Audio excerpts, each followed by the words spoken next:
নমস্কার বন্ধুরা, ফুডি পম্পা চ্যানেলে আরও একবার আপনাদের স্বাগত। চলে এসেছি একটি নতুন পর্ব নিয়ে। আমি আজকে কচু শাকের একটি নতুন রেসিপি করে দেখাবো। তো নিয়ে নিচ্ছি কচু শাক। শাকগুলোকে আমি খুব ভালোভাবে ধুয়ে খুব রাফলি একটা চপ করে নিয়েছি। খুব মিহি করে কাটার প্রয়োজন নেই। এবার আমি গ্যাসের কড়াইটা বসিয়ে দিয়ে দিচ্ছি এর মধ্যে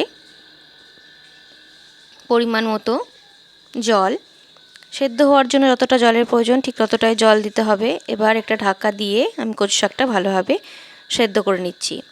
কিছুক্ষণ সেদ্ধ হয়ে যাওয়ার পর ঢাকাটা তুলে নিয়ে আমি ঘেঁটে দিচ্ছি এবং এর মধ্যে অ্যাড করে দিচ্ছি একটা মিডিয়াম সাইজের লেবু।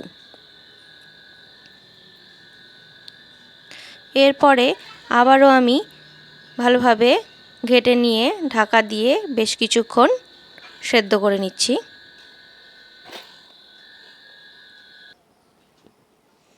আমার কচু শাকটা সেদ্ধ করা হয়ে গেছে।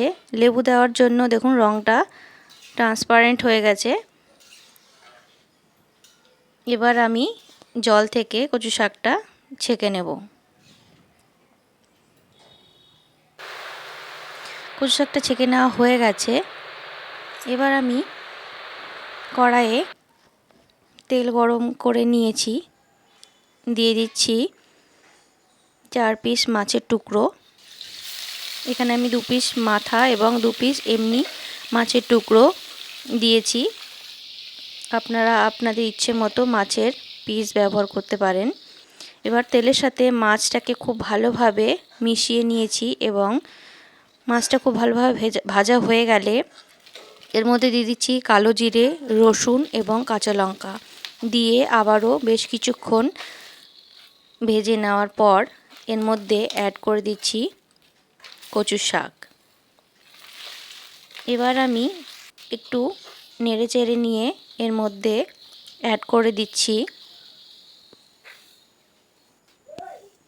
পরিমাণ মতো হলুদ গুঁড়ো এবং লবণ দিয়ে মাছটাকে শাকের সাথে মিশিয়ে বেশ কিছুক্ষণ ধরে ভেজে নিতে হবে। এইভাবে খুন্তি দিয়ে কেটে কেটে ভাজতে হবে